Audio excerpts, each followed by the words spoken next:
ans. Et grâce à lui, les nationalistes hindous vont renouer avec le succès.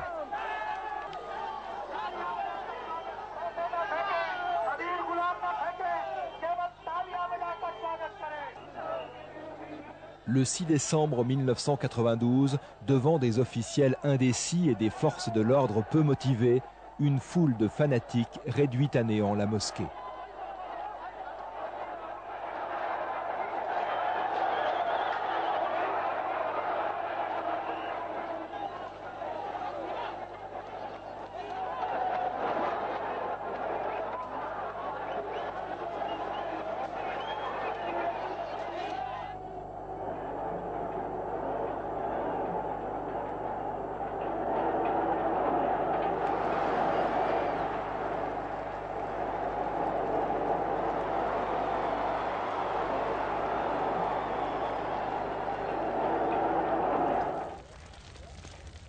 Des émeutes éclatent dans l'Inde entière.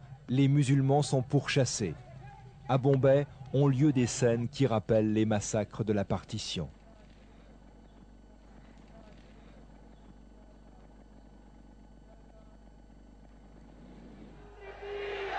La stratégie de l'horreur a payé. En rendant les musulmans responsables de tous les maux dans un pays peuplé de 80% d'hindous, les nationalistes engrangent les fruits de leur campagne de haine.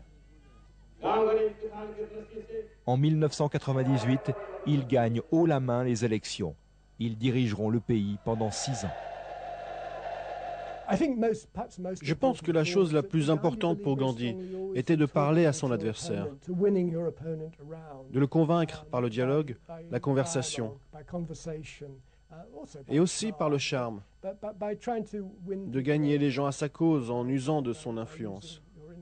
Alors que chez les membres de la droite hindoue, c'est une constante, ils n'y croient pas. Ils ne pensent qu'à utiliser la violence pour parvenir à leurs fins. Ils ne croient pas aux vertus du dialogue avec leurs adversaires. Il faut les écraser, il faut les anéantir. C'est leur manière d'agir.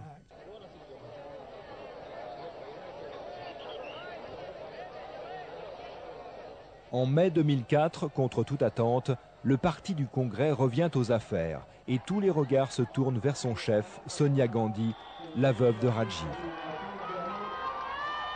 C'est pour préserver l'avenir de ses enfants qu'elle a fini par céder aux démons de la politique, pour permettre à la dynastie Nehru-Gandhi de continuer.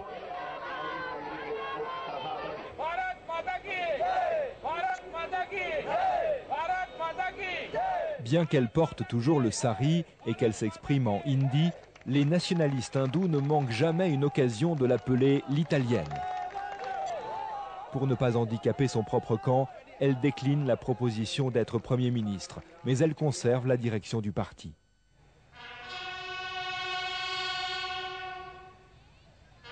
Chaque année, le 30 janvier, jour anniversaire de la mort de Gandhi, on lui rend hommage sur le lieu de sa crémation. Aujourd'hui, aucun des dirigeants de l'Inde n'est hindou. Le président Abdul Kalam est musulman. Le Premier ministre, Manmohan Singh, est de confession sikh.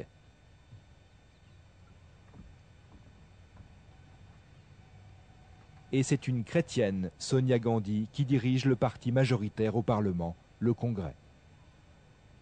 Si Gandhi a laissé un message positif à l'Inde, c'est bien celui du multiculturalisme.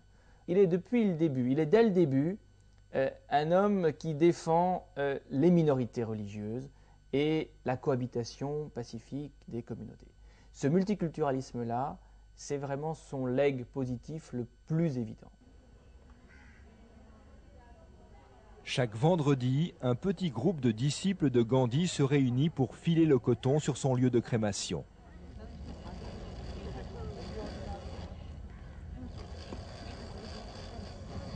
Le même rouet, le même geste, filer le coton pour permettre à l'Inde de lutter contre les importations.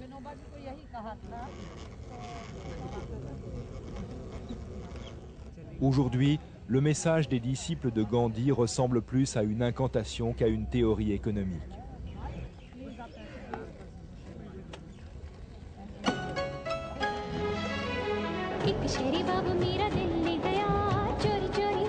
Jusqu'au début des années 90, l'Inde vivait en quasi-autarcie sous l'efficace protection de barrières douanières. Tout était made in India. Mais depuis 15 ans, le pays s'est totalement ouvert à la mondialisation. La jeunesse des grandes villes se presse dans les centres commerciaux rutilants neufs. Les nouveaux temples de l'Inde.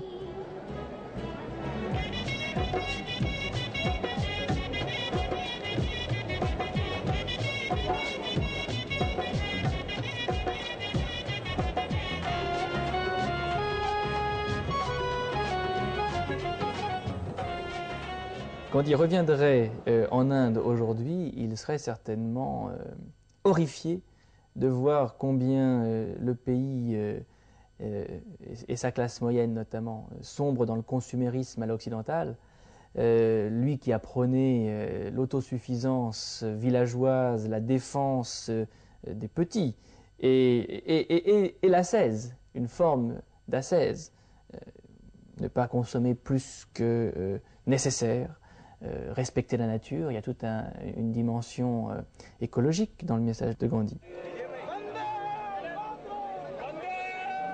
10 mois après sa victoire, le 12 mars 2005, le Parti du Congrès décide de célébrer en grande pompe l'anniversaire de la marche du sel. Comme le Mahatma Gandhi, 75 ans auparavant, des centaines de jeunes gens vont faire à pied exactement le même trajet. 358 km durant 26 jours. Sonia Gandhi les accompagnera le premier jour. Tous les participants ont enfilé l'uniforme du Congrès, vêtements d'un blanc immaculé et petit calot, symbole gandhien par excellence.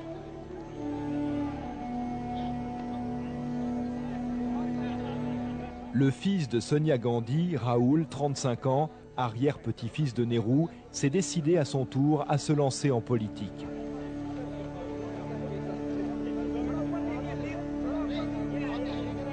Il rejoint les marcheurs le dernier jour, quand ils arrivent sur cette plage du Gujarat, où il y a 75 ans jour pour jour, Gandhi fit trembler le pouvoir britannique en ramassant une poignée de sel.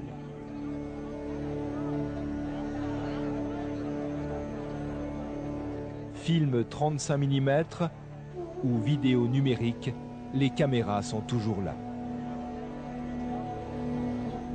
On a oublié les idées de Gandhi au nom des contraintes de la globalisation, mais son message de paix subsiste. Ce sentiment fraternel qui unit tous les Indiens au-delà de leurs différences. Le refus de la haine, cette haine toujours prête à renaître de ses cendres, cette haine qui a tué le père de la nation.